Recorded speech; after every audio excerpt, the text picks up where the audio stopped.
بسم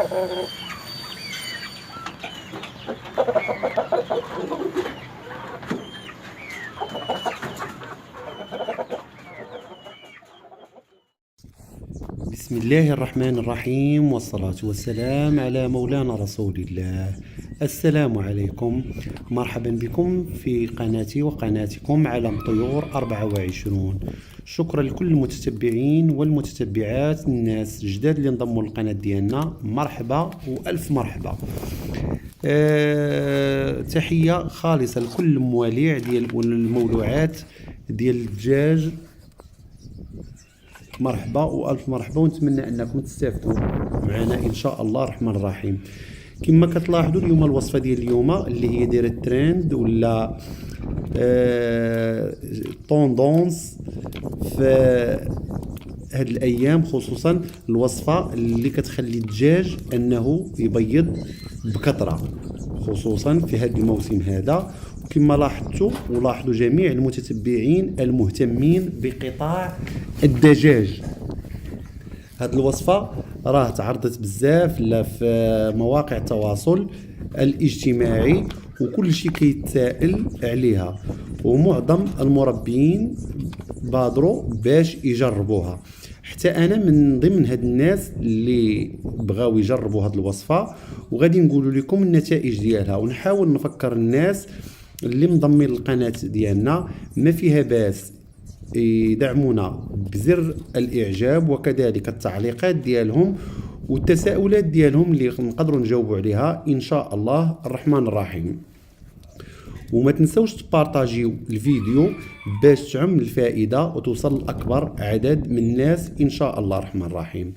والوصفه كي شفتوا في الاول كتكون من 4 العناصر اللي هي مهمه عندنا، اللي هو الفلفل الحار الاحمر ولا الفلفله حاره كما كنقولوا ليها احنا بالدارجه المغربيه مزاود، وكذلك تفاح، يعني غنشدو نص كيلو ديال الفلفله حاره، غنديروا معاه 2 ديال التفاحات، وغنديروا معاه كركوبه ديال الثومه اللي تقدر تكون كبيره، يكونوا فيها 10 ديال الفصوص ديال الثومه، وكذلك غنديروا تقريبا 1 الكيلو ولا كيلو وربع ديال القمح.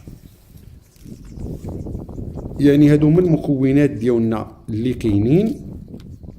غادي نشدوا ديك الفلفله حاره عندنا ونحاولوا نغسلوها ان شاء الله الرحمن الرحيم، ونغسلوها ونحاولوا نختاروا الفلفله تكون حاره وتكون حمراء. يعني والفلفله كما كتعرفوها يعني باش ما تاثرش على يديكم وتمسوا داكشي بعينيكم، راه شويه كتدير. حاولوا انكم تشدوا شي ليغات ديال البلاستيك باش ديروا شويه ديال الوقايه ليديكم، لان اليد راه نقدروا نحكوا بها عينينا، نقدروا نحكوا بها فمنا، نيفنا، شي حاجه، وراه كتشوفوا التاثير ديالها. الممكن ما كتشوفوا غنبدا نقطعها على 4 بحال هكاك بالموس باش تسهل عليا القضيه من بعد ان شاء الله الرحمن الرحيم. ونشد شي مقص ولا حتى الموس بحال هكاك ونقطعها قطع صغيره باش نسهل على الدجاج ديالي ياكلها. وهذه كنعطيها للدجاج لان موجدو البيض، ما كنعطيهاش للكتاكيت ولا سميتو. يعني هذه الوصفه كنعطيها للدجاج البياض. المهم غتتبعوا معايا حتى نقطع هذه الفلفله، ومن بعد غتشوفوا الطريقه اللي غادي نخدم بها التفاح ديالنا، ومن بعد ما نغسلوه حتى هو والثومه والقمح ديالنا. غادي تشوفوا الطريقه. نخليكم مع التقطاع ديال الفلفله ونرجع لكم ان شاء الله الرحمن الرحيم.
بعد ما ساليت الفلفله ديالي في التقطاع غنشد التفاحات ديالي وغنحاول نحكهم في حكاكه ديال المطيشه ولا خيزو، نحكهم حكه مزيان يعني باش يتجانس هذاك الخليط مع الفلفله.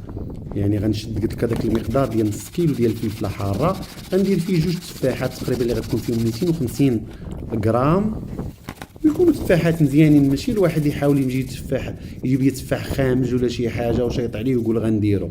تفاحات صالحين كما شفتوها مقطعتهم بحكه باش يسهالوا مع داك الخليط. وغنشد هذا الفص ديال الثوم ديالي غنحكو ولا نقطعو بالموس. داز ليكم في الحكاكه بحكه راه مزيان، ما داش غنشد الموس ونعاود نقطع داكشي قطع صغار باش يسهل على الدجاج ديالي انه ياكلو. وكما كتعرفوا الثومه راه مزيانه بزاف للدجاج، راه بحال لونتيبيوتيك. يعني الواحد راني درت فيها بزاف ديال الوصفات وبزاف ديال الخلطات اللي بترجعوا ليهم في فيديوهات اللي كانوا قبل، راه غتشوفوا الفوائد ديالها وكذلك طرق الاستعمال كيفاش كنستعملوها. وحتى لا عندنا شي طائر مريض راه كنحاول نعطوه واحد الفص ديال الثومه اللي يكون بالقشور ديالو، داكشي كنحاولوا نبلعوه ليه ونوكلوه ليه، نحلوا ليه الفم ديالو وندخلوه، ما يكونش كبير بزاف باش ما يحاولش يجرحو ملي تكون غتدخلوا ليه فمو داكشي. وتشوفوا كذلك كما قلت لكم الوصفات والاستعمالات والمقادير اللي كنخدموا بها هاد المواد الطبيعيه اللي كنعطوا للدجاج ديالنا. يعني المهم اليوم الوصفه ديال اليوم كي قلنا انها كتزيد في البيض، وكما وقع في المواقع التواصل الاجتماعي حنا غادي نزيدوا تقريبا واحد الكيلو ونص ديال القمح اللي شديته حتى هو غسلته، يعني باش ما يكونش فيه نكون نقطع الشك ان ما فيه لا دواء لا حتى شي حاجه. وغنخلط الخليط ديالي مزيان، نخلطو مزيان باش يتجانسوا لي العناصر اللي كاينين فيه اللي هما 4 الفلفله حاره حمراء، التفاح، الثومه والقمح ديالنا. ولا بانت لي شي حاجه كبيره نحاول نعاود نقطعها باش تجي ساهله في الماكله للدجاج ديالي، يعني ما يلقاش فيها مشكله. ونوجد الوكالات ديالي اللي كنقول دائما خاص الوكالات يكونوا مغسولين. انا كنحاول ندير هاد البانيوات من غير العلافات اللي كنعطيهم فيهم العلف، هاد البانيوات هما اللي كنعطيهم فيهم الوصفات.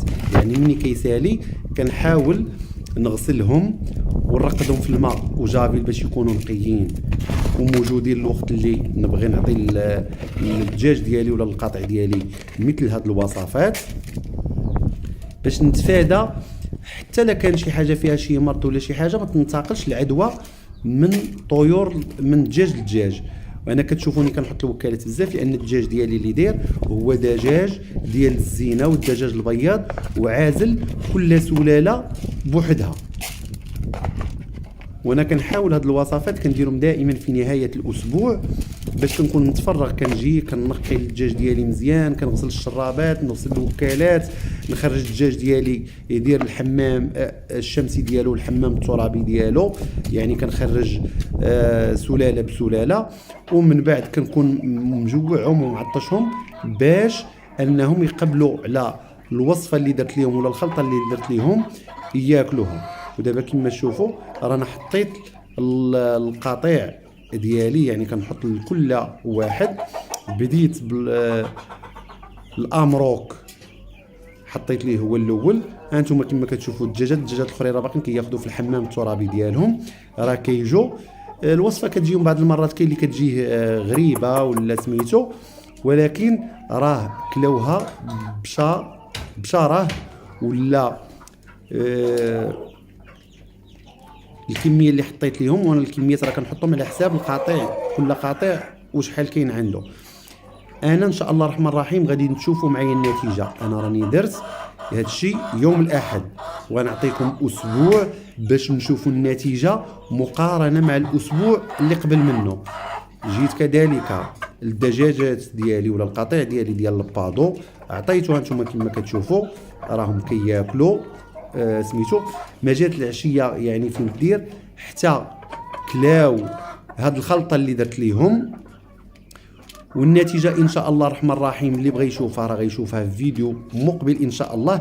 يعني حيت الخلطه راه ماشي غديرها وغادي تتفاعل هذيك الساعه معاها، غنحاولوا اننا راح درناها ونتسناو اسبوع ونشوفوا الاختلاف مع الاسبوع اللي فات. يعني نشوفوا الحصيله ديال الاسبوع ديال اللي فات ديال البيض ونقارنوها مع الاسبوع اللي جاي. وكما كنقول لكم راه نتوما شفتوا راني اليوم مع الحد راه كتبان لكم الارضيه ما فرشاش، راه حيت يلاه نيطوييت هذاك الشيء وحيدت الفراش القديم ديالهم وخليت الدنيا باش تشمس شويه، وحاولت انني نرش شويه جافيل والمسائل هكا تتنقى الدنيا. وصلت الشرابات والوكالات وكنتسنى تشمش الدنيا ونعاود نفرج لهم النجاره ان شاء الله الرحمن الرحيم والتبن. حين سيرتو في هذا البرد هذا راه خاص تكون الارضيه شويه دافئه. انتم تشوفوا كيفاش الاقبال ديال الدجاجات ديال الاسترالو بالاسود على الفلفل الاحمر، ونتمنوا ان هذه النتيجه تكون عندها آثار إيجابية على القطيع ديالنا إن شاء الله الرحمن الرحيم. هذا السوسيكس يعني التريو ديالنا ديال السوسيكس تا هو كياكل الخلطة بكل تلذذ وعجباته. يعني راه في العشية من يعني ما كاملاش واحد الساعة ما بقات حتى شي حاجة في هاد البانيوات اللي حطينا ليهم. نتمنى أن تكون نتيجة مزيانة وكذلك تستافدوا نتوما منها. واللي كنوصي عليه هي النظافه واختيار المواد تكون نظيفه، ونحاول نغسلها ونعقم الحاجه اللي خصها تتعقم، نعقم الوكالات، نعقم الشرابات، نقي الاماكن باش نحصل على نتيجه اللي غتكون رائعه ان شاء الله. وباش تعمل الفائده حاولوا تبارطاجيو مع الناس اللي كتعرفوا والناس اللي مولوعه بالدجاج كذلك. خواتاتي انا راني مستعد نجاوب على اي تساؤل واي حاجه. البيض ديال السلالات اللي شفتوا راه البيض ديالهم متوفر عند الطالب اللي طلب شي حاجه، راه كنحاول نوفر ليه الكوموند ديالو والارسال على حسب الاستطاعه، يعني حسب البلايص اللي نقدر نصيفط لهم من اليوسفيه. واللي بغى يتصل بيا الرقم ديالي هو 0630 05 25 69. نتمنى انكم تكونوا استمتعتوا بهذا الفيديو وكذلك استفدتوا منه. واللي ما مشتركش في القناه يشترك في القناه ويفعل الجرس باش يوصلوا كل جديد ان شاء الله الرحمن الرحيم.